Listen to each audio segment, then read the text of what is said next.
राधे राधे भक्तों, आज सोम प्रदोष है। इस पर हम सुनेंगे सोम प्रदोष की व्रत कथा। बोलो शंकर भगवान की जय, गौरी पुत्र गणेश जी की जय। सोम प्रदोष व्रत की पूजा कथा के उल्लेखित है कि जब सोमवार के दिन त्रयोदशी तिथि आती है तब इसे सोम प्रदोष व्रत कहा जाता है। धार्मिक परंपराओं के अनुसार शिवजी को सोम प्रदोष व्रत करने वाले भक्त अत्यंत प्रिय होते हैं। इस व्रत का पालन करने वाले व्रती प्रदोष काल में शिव जी की पूजा करते हैं, कथा कहते हैं, जिससे उनकी कठिनाइयों का निवारण शिव जी अवश्य करते हैं और शिव जी की कृपा पाते हैं। आज सोमवार प्रदोष है। वैसे ही सप्ताह के सभी दिन में जिस दिन प्रदोष व्रत होता है उसी दिन के नाम पर उस प्रदोष का नामकरण किया जाता है।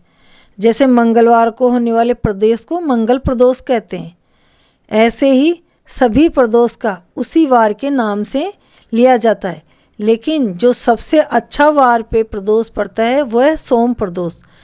सोम यानी सोमवार भगवान शिव को वैसे भी बहुत प्रिय है और उसमें प्रदोष आ जाता है तो उसकी डबल मनोकामना पूरी होती है।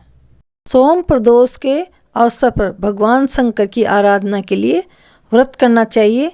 इससे व्यक्ति के सुख और समृद्धि में वृद्धि होती है तथा जीवन में ऐश्वर्य की प्राप्ति होती है।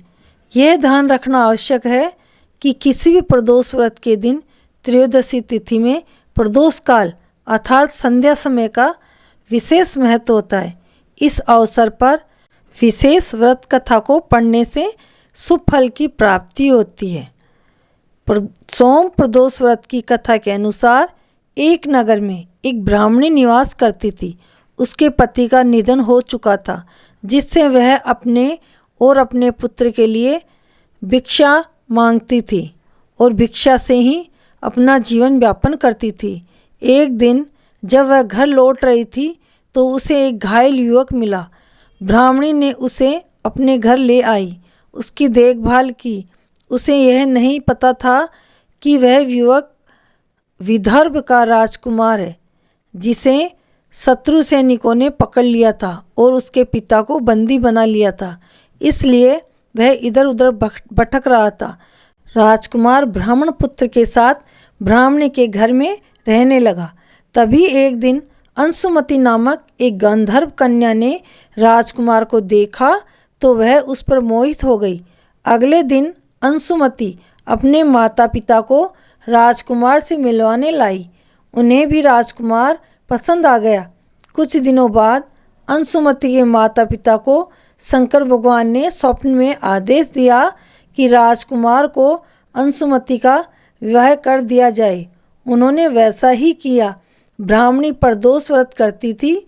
उसके प्रभाव से और गंधर्व की सेना की सहायता से राजकुमार ने विदर्भ से शत्रुओं को खदेड़ दिया और पिता के राज्य को पुनः प्राप्त कर लिया। आनंद पूर्वक रहने लगा। राजकुमार ने ब्राह्मण पुत्र को अपना प्रधानमंत्री बनाया। ब्राह्मणी के प्रदोष व्रत के माध्यम से जैसे राजकुमार और ब्राह्मण पुत्र के दिन फिरे, वैसे ही शंकर भगवान अपने दूसरे भक्तों के दिन भी फेरते हैं। अतः सोम प्रदोष व्रत करने वाले सभी भक्तों को यह कथा अवश्य पढ़नी अथवा सुननी चाहिए। तो भक्तों, ये थी सोम प्रदोष की कथा पसंद आई हो तो कमेंट में हर हर महादेव जरूर लिखें। राधे राधे, जय श्री कृष्णा।